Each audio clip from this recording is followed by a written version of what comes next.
Ladies and gentlemen, welcome to another episode of Urban Spirituality with your host, PrashK. And I am delighted to have with me today a special guest who is an expert on mental health with I'm not really an expert.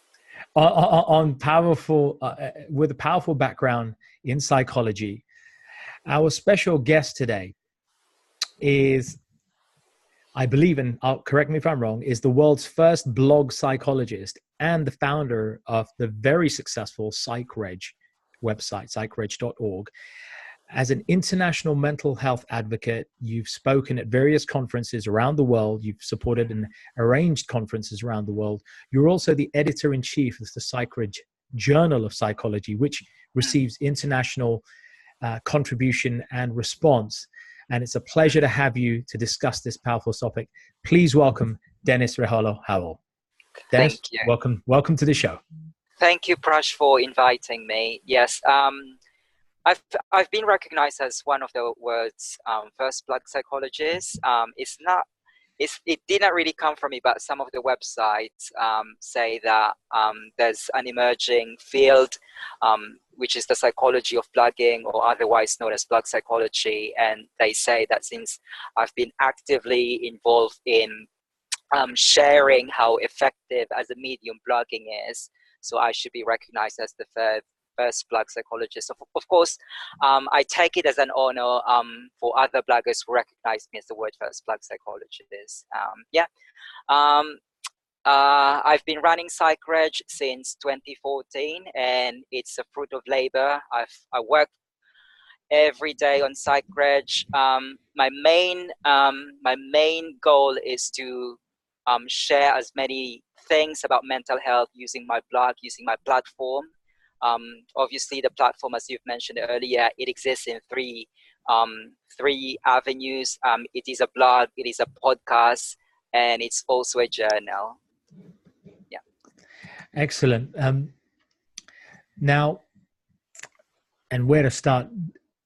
Let's rewind a little bit. Tell us a little bit about the journey that's led you to where you are today, from an academic or experiential perspective, around this area of psychology and mental health, please. But basically, I'll start my journey with blogging way back when I was younger, because when I was growing up, there was no internet. I'm really an introvert, so I don't really express myself. I would say naturally. I'm not really I don't really express. I don't really talk to people unless they ask something about me. But I just find it more easier to express myself in writing. So when I was younger, I just love expressing my thoughts in writing. And then when I came here in the UK, I did a research. It's called about expressive writing. Basically, in common parlance, expressive writing is when you keep a journal, it promotes your mental health, it promotes your well-being. Now, when I was in my early 20s, I was a travel blogger. I've been to different countries, and basically I just share my stories, my adventures, and give tips to people who would also love to visit those places. And so when I finished my master's degree, I tried to find a way to meld those two interests together, blogging and my background in psychology. And going back to expressive writing, I was thinking that it's a pain to say, but basically print is now dead. A lot of us consume things in the digital world. So what a better way to do expressive writing than blogging? So I just harness the power of the digital world through blogging to share information about mental health. Ultimately, what I'm trying to achieve is just to address the stigma and the misinformation that we have surrounding mental health. Yeah. Your blog is, it's huge. I've seen articles covering so many different things, and it's pretty rich. What would you say are some of the key aspects or topics that come up under this field of mental health. And actually, before you answer that, would you care to share your own definition of, what is mental health, and, breaking any misunderstandings? I think we hear a lot of people say, well, I'm not mentally ill, so mental health Yeah. doesn't apply to me. Yeah. What I think about mental health is that it covers a whole range of area. It covers about how we feel about ourselves and how we interact with other people. It's not just the things that we see, and it's not just about the things that we usually hear, whether we have anxiety or depression, because obviously mental health has it's a multifaceted area. And what I'm trying to what I think what's the unique element about my blog is that, because there are so many mental health blogs. If you just Google psychology blogs or psychology websites, you'll come across with millions of blogs. And I think what's the unique element of my blog is that there's a personal story, and there's also a research-oriented article. Right. And I'm trying to combine them together. Yeah, because it's also nice to come across with a website like it's not just for for public, but it's Right. also for academic, or vice versa. Mm-hmm. Okay. Let's dive in a little bit more with mental health then. What are the key factors, that the signs that we should look for in mental health, the things that you find are recurrent on your blog, the things that people talk about? What are the key signs or markers for our audience, our viewers right now? What would be key signs that we should be looking for? Markers, I guess. Okay. What I would say is for biological markers of mental health is that obviously we're talking about neurology. Well, we're talking about whether you're suffering from anxiety, you're suffering from depression. That leans towards the biological aspect.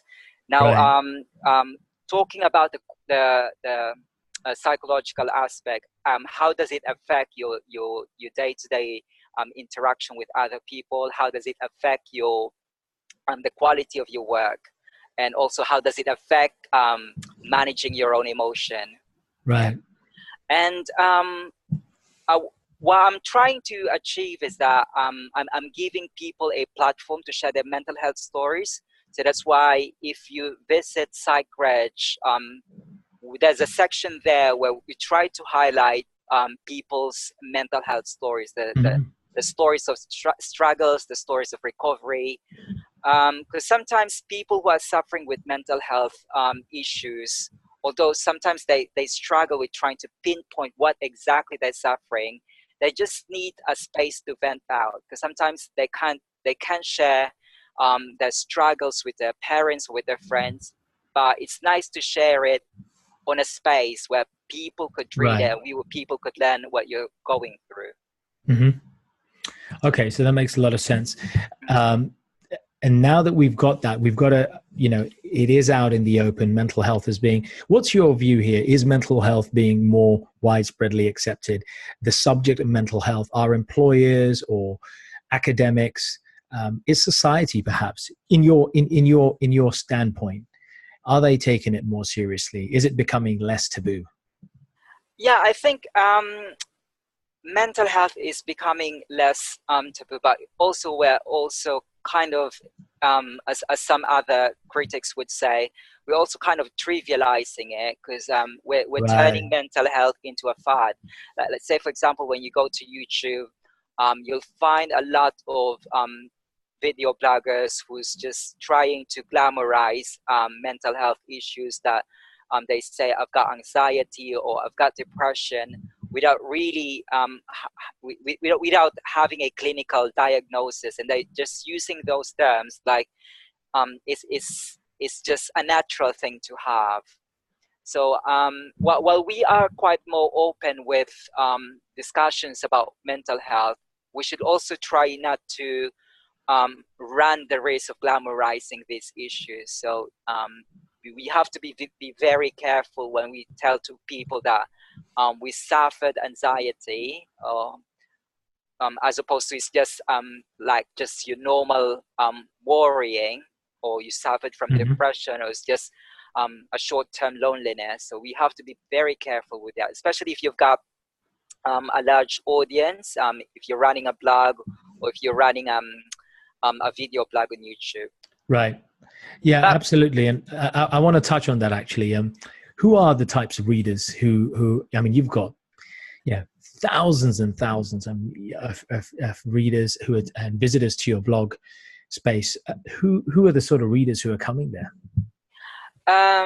yeah, you mentioned about the number of readers.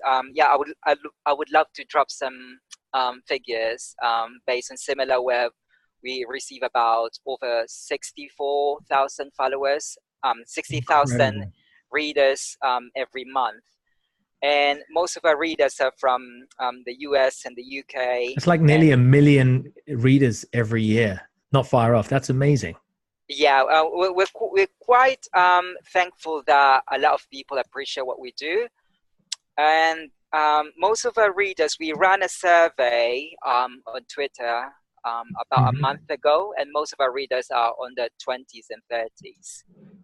Interesting. So Yeah. that, and that's interesting. You say that a lot of them in their 20s and 30s. It shows then that there's a group, there's an increasing acceptance among the younger population for this subject of mental health, which is traditionally, and I know, over the years in my coaching experience, I found it a topic that's very rarely discussed with people under the age of 35, I would say. Maybe Mhm. people in their late 30s. Would you probably care to, concur? People in their 30s and 40s were more open, and now you're finding people in their 20s, 30s.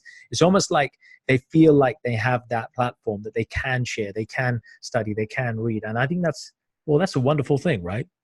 Yeah, I think it has also something to do with technology. Um, it's just because it's a lot easier for us to discuss these things, whereas 30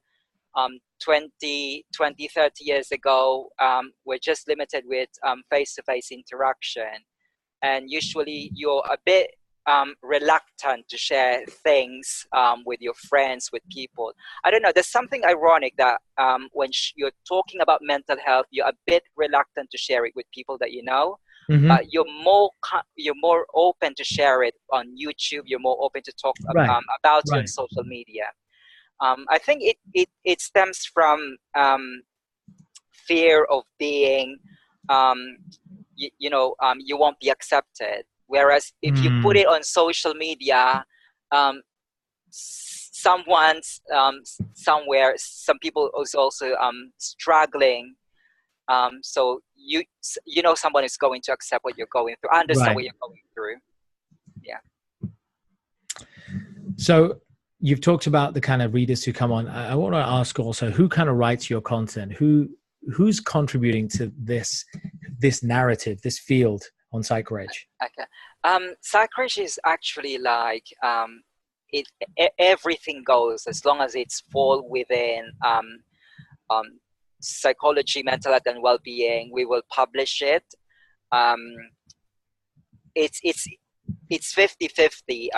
50% from academics and researchers, and the other half are from lay people. Yeah, we just want to try to present an equal platform where everyone Hmm. could appreciate our content. And we also publish events. So if you're running anything related to mental health, anything related to psychology, we'll Hmm. publish it. We also run a directory of mental health service providers around the world, and we also do that for free. Yeah, I noticed that you've got a lot of resources there that people can tap into, and it's not just in one place. It's multi-regional places that people could tap into. I really like that. Um, let me take this conversation a little elsewhere. What do you feel, and for some of the joiners who've kind of joined in along this interview, what do you feel your academic and experiential background has supported you in kind of running this blog? I think my background in psychology has taught me to be objective as much as possible, and that there is a responsibility running this platform. That's why I have a disclaimer on my website that not because you found something in the internet that it should replace a professional advice. So Right. we always advise people that this is a blog. Some of the things that you will be reading here Mm-hmm. are quite opinion based, and I'm also quite open with my readers that some of my contents are sponsored contents, and I think readers are also aware that platforms like SiteGreg or YouTube content creators on YouTube, they actually have sponsored content. So I make I make myself clear, especially when I'm But giving right, but talks. and that's fine because you're adding, you're adding a lot of value, and you can't really put price on the value that you're adding to Yeah. a space like that. And I get that. And let me just dive into that for a little while. While other people have joined here on the interview, I want to just touch back on this, on the idea of mental health and the average Joe blogs, the average John Doe. How can mental health perhaps be affecting or harming the average person who isn't necessarily diagnosed with any kind of mental disorder, depression, clinically diagnosed with depression, or an NPD, negative personality disorder? They don't necessarily have any such identifiable disorders or issues, but mental health still plays a part in their role. What kind of things should we be looking for? And what kind of questions perhaps can individuals ask themselves to check that they're okay, that their mental health is reasonable? Any Um, thoughts? Just your yeah. views. Well, I would say like the first thing that they should think is does it affect my relationship with other people? Does it affect Mm-hmm. how I run my life on a day-to-day basis? That's the first thing that you have to consider. And yeah, I think the best measure if you're struggling with mental health issues is your relationship with yourself and your relationship with other people. I think that's a fairly safe That's a good indicator. marker, Yeah. a good indicator. Yeah. Yeah. Okay. And what about any other markers? Physiological markers. I'm thinking of things like haven't they discovered that perhaps people with mental disorders have sleeping disorders? There's a correlation Yeah. between mental health and the quality of sleep one gets, or the vacillation in one's emotions. If people are swinging, from having mood swings, I guess is kind of what I'm saying. Yeah. Are those markers in your experience or from what you've Yeah. shared? Yeah, good thing about you've mentioned that about your sleeping habits, because I myself, because I work from home and mainly because my work is based on my laptop, Right. social media, I also struggle with sleeping disorders. Right. I just last night I only had 4 hours of sleep, so sometimes I really resist the temptation of taking my phone with me on the bed. It just so happened that last night I just couldn't resist it. I went down to the As we lounge, just sometimes take do. it with me. Yeah, Yeah. yeah.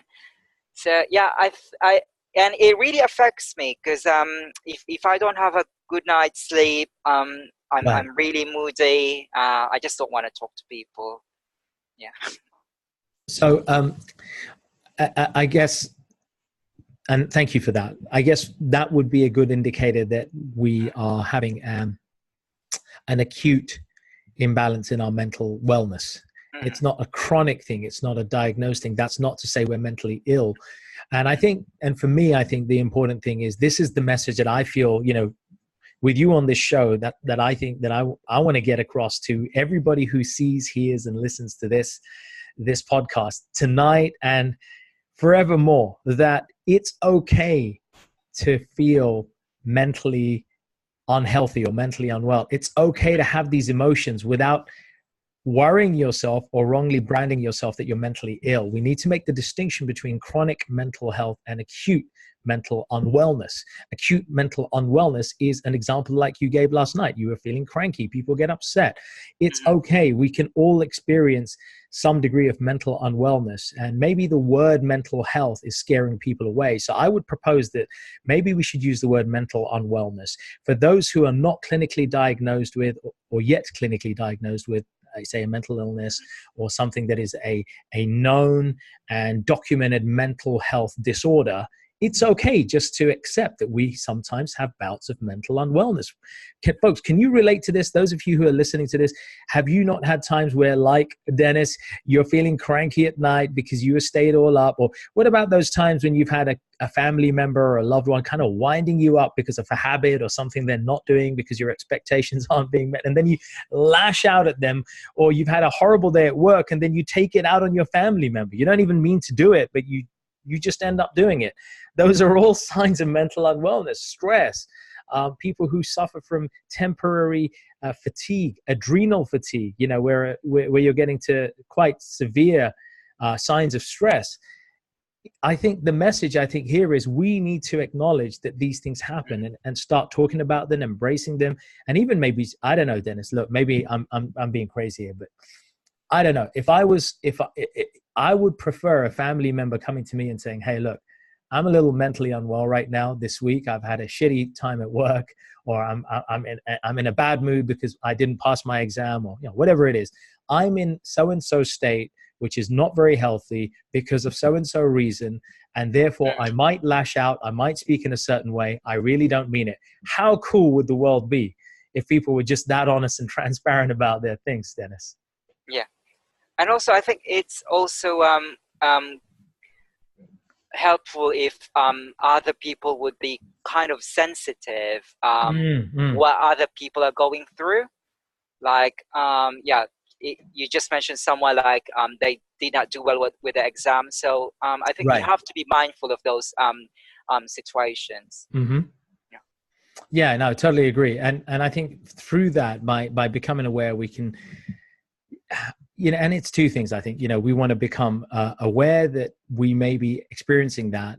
And, that's kind of sensory acuity, as they call it in NLP or applied psychology, right? It's becoming aware, acutely aware of our situation. And then the second thing is being able to express that in a way that doesn't cause distress to somebody else. And without you having to feel guilty. It's not as if you're saying, hey, I'm mentally unwell this week, darling. Sorry, I'm mentally ill. That's not what you're saying. What you're saying is, I'm having a bit of a mental hiccup this week or tonight or tomorrow. I'm having that right now. I might be a bit cranky. I'm sorry if I say anything off. I think that kind of full disclosure, just amnesty style approach is so much more healthier. Folks, if you agree with this, do share your comments. Dennis, I want to invite you to also share, and kind of mindful of time here, I want to invite you to share as well any other thoughts that you have in this field of mental health, any resources that you feel people can embrace, whether that be podcasts, tools, practical tips, even routines. And I think that's another thing, people may be benefiting from routines to add into their lifestyle. Over to you, Dennis. Yeah, as with the resources, I could share podcast. It's run by two psychologists from America. It's called The Mental Breakdown. So it's run by Dr. Bernie Wilkinson and Dr. Richard Marshall, and they cover a range of topics. Nice. In psychology, and you can be rest assured that because they're licensed psychologists, that you're getting you're getting good information from them, accurate information from them. And another thing that I'd like to mention is, because I predominantly work with other mental health bloggers. So just last year, I've organized an event called Mental Health Bloggers Conference. So I'm trying to create a network for mental health bloggers and just share our experiences, the struggles that we go through as a mental health blogger. And I think it's just brilliant to connect with other people who's got the same passion and same interest as you. And what I would like to also to convey to everyone watching us right now is that blog is a very effective platform, but it's also an imperfect platform.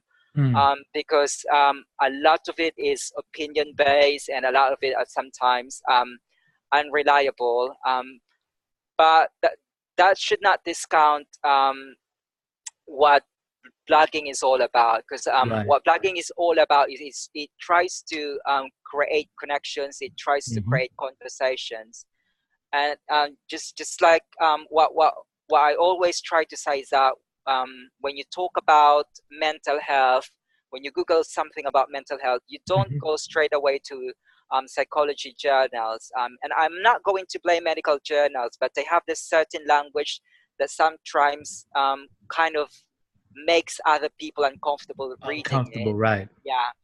But what makes blogging more useful is it tries to, democratize the language so that it's easily accessible to other people. Hmm. Even if you don't have background in psychology or It background makes in it a mental health, more it makes accessible. it yeah, it makes Love it that. a bit Yeah. more digestible for you to read those information. Yeah, I love that. That's so important. That facility is there. So I love the fact that those resources are becoming available. What about routines? Are there any particular routines or habits that you would encourage listeners, viewers to Yeah. embrace or consider adopting that could assist in our mental wellness, in our mental health?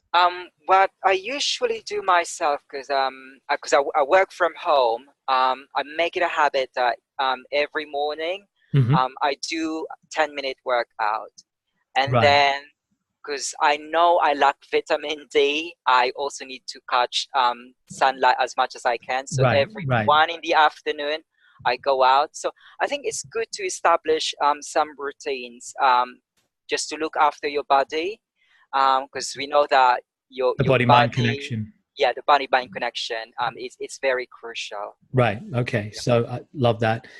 And anything else that you'd care to share?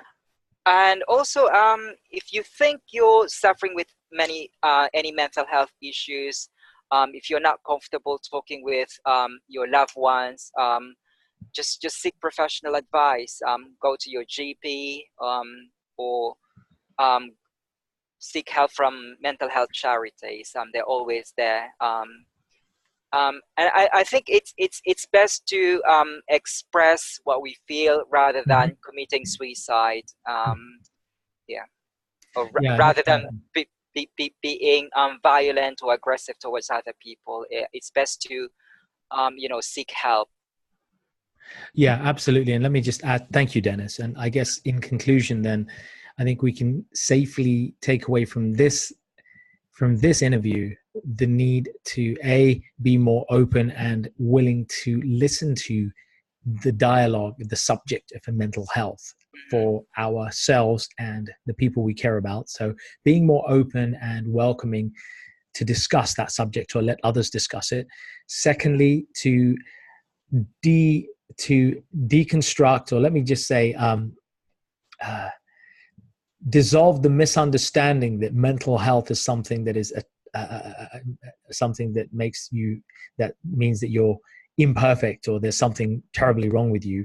And Mhm. I would propose that we reframe that and understand and use this phrase of mental unwellness or mental unhealthiness to Mhm. say that any of us can experience mental unwellness. It doesn't Mhm. mean that we're mentally ill or that we have mental health issues, but it's Mhm. just an acute blip on our radar, and we may go through bouts of it. For some people it may last a couple of hours or a couple of minutes, and some people Mhm. it may last weeks, months, or years.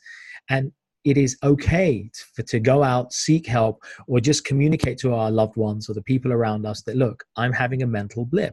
It's either a breakdown or a little mini breakdown, and just express it, just getting expressed.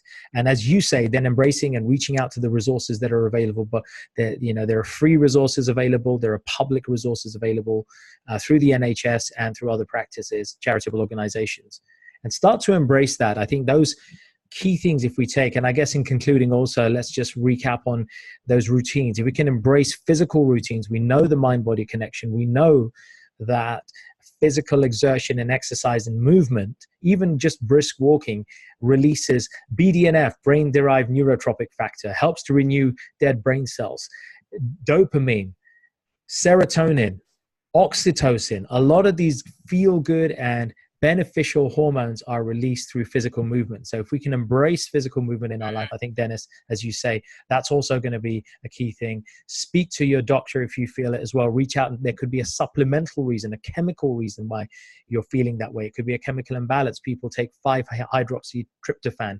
5-HTP, St. John's wort. A lot of these herbs and alternatives are being taken by people to lift their mood.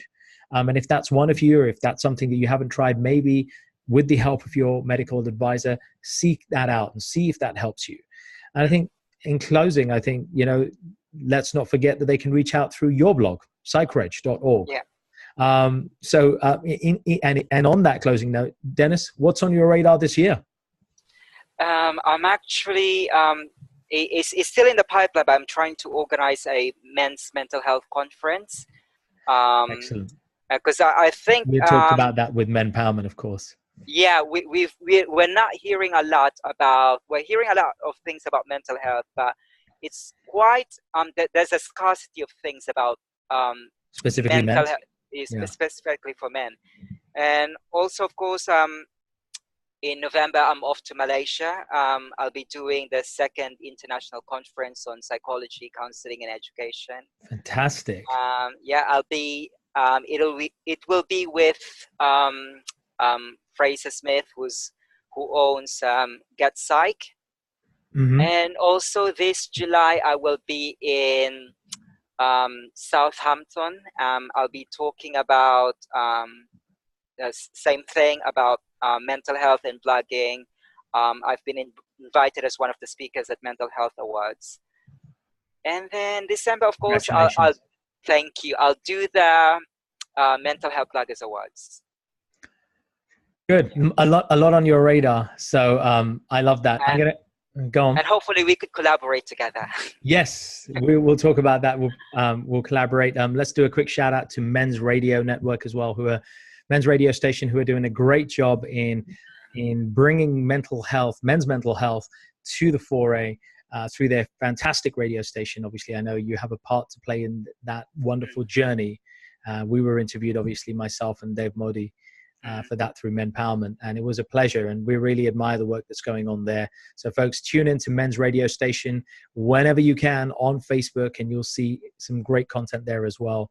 Other than that, Dennis, your blog, we'll put it in here, but it's psychreg.org, and people can and go and check out the plethora of articles you have there. And folks, for this as well, if you've enjoyed this, don't forget to subscribe to our podcast. We have a fantastic 5-star rated podcast on iTunes, on Google and Android friendly platforms like Player FM, Stitcher, and so forth. So go find Urban Spirituality with PrashK and go subscribe, like, and share this and rate it, review it, and go follow our podcast. If you haven't already, follow our page. Dennis has a page as well. Like, follow, share, and let's make sure that this kind of knowledge is spread and we break these taboos and we really get this wisdom out to people who otherwise wouldn't get it, wouldn't care about it, or who need it but just aren't aware of it. That's what we can do. Dennis, I want to thank you for being with us. It's been a pleasure. And I just want to say thank you so much. And as they say in Tagalog, in the Philippines, your motherland, salamat. Walang anuman. Take care, guys. Thank you, everybody. Thanks for tuning in. Real pleasure to have you guys. Peace out. Namaste.